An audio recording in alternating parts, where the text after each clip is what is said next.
वाराणसी, मिर्जापुर, गाजीपुर, रायबरेली, इन जिलों के पशु पालकों से लगभग 2 लाख लीटर दूध इकट्ठा कर रही है।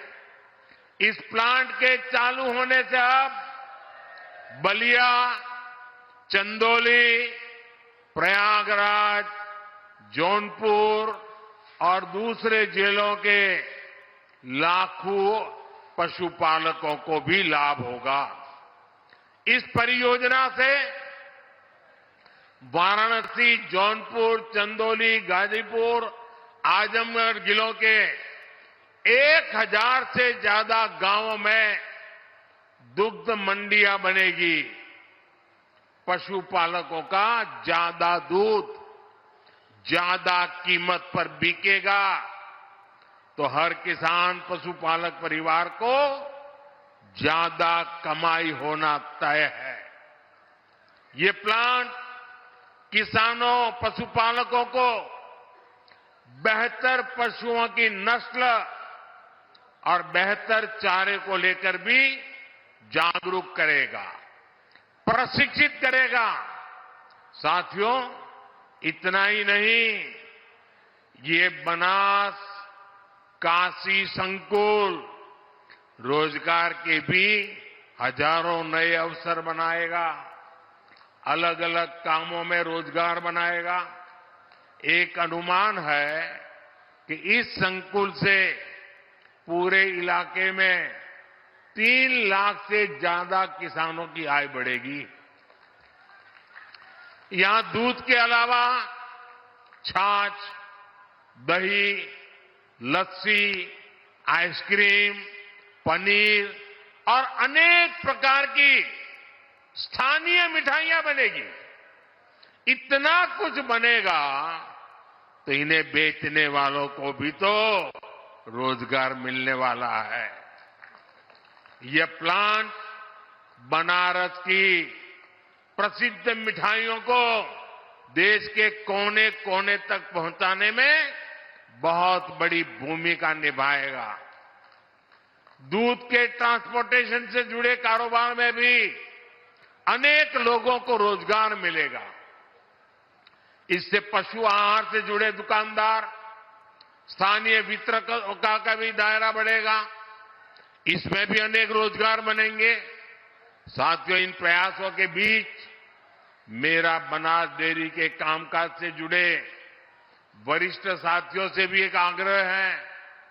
मैं चाहूंगा कि आप दूध का पैसा सीधे बहनों के अकाउंट में डिजिटल तरीके से भेजिए। किसी पुरुष के हाथ में पैसे मत देना। मेरा अनुभव है, इसके बहुत ही शानदार परिणाम आते हैं। पशुपालन तो एक ऐसा सेक्टर है जिसमें सबसे अधिक हमारी बहनें जुड़ी हैं। ये बहनों को आत्मनिर्भर बनाने का बहुत बड़ा माध्यम है। पशुपालन छोटे किसानों और भूमिहीन परिवारों का भी बहुत बड़ा सहारा है। इसलिए डबल इंजन सरकार पशुपालन और डेयरी सेक्टर को इतना बढ़ावा दे रही है। साथियों, हमारी सरकार अन्नदाता को ऊर्जादाता बनाने के साथ ही अब अन्नदाता को उर्वरक दाता बनाने पर भी काम कर रही है। उर्वरक दाता बने। हम पशुपालकों को दूध के अलावा गोबर से भी कमाई के अवसर दे रहे हैं।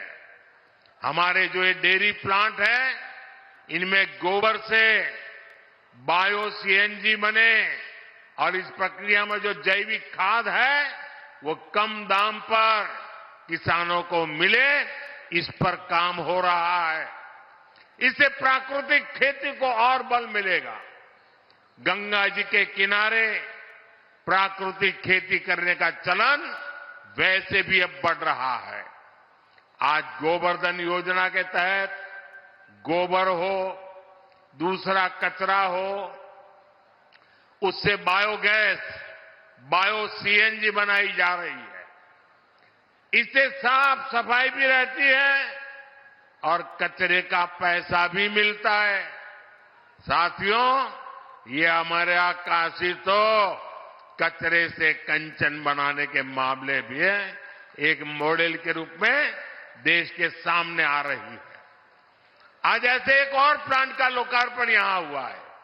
ये प्लांट प्रतिदिन शहर से निकलने वाले 600 टन कचरे को 200 टन चारकोल में बदलेगा।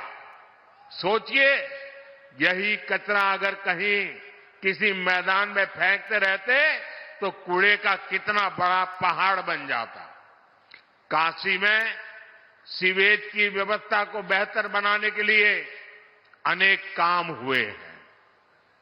साथियों, किसान और पशुपालक हमेशा से भाजपा सरकार की सबसे बड़ी प्राथमिकता रहे हैं।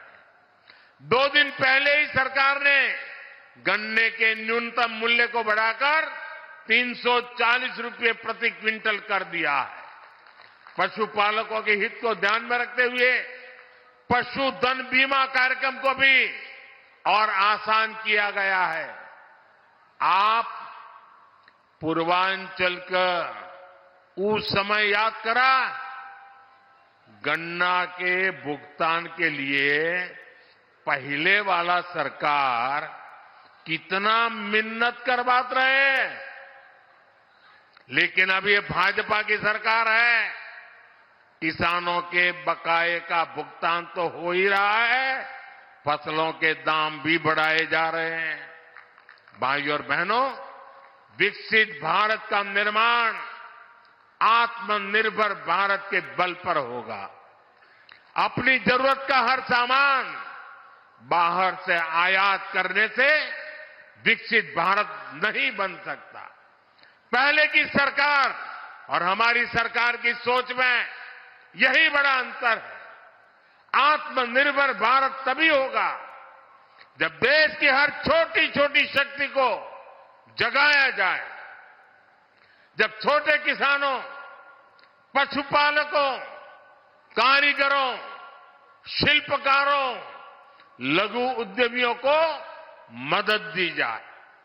इसलिए मैं लोकल के लिए वोकल रहता ही हूं, और मैं जब वोकल फॉर लोकल कहता हूं तो ये उन बुनकरों, उन छोटे उद्यमियों का प्रचार है जो लाखों रुपए खर्च करके अखबारों और टीवी पर विज्ञापन नहीं दे सकते।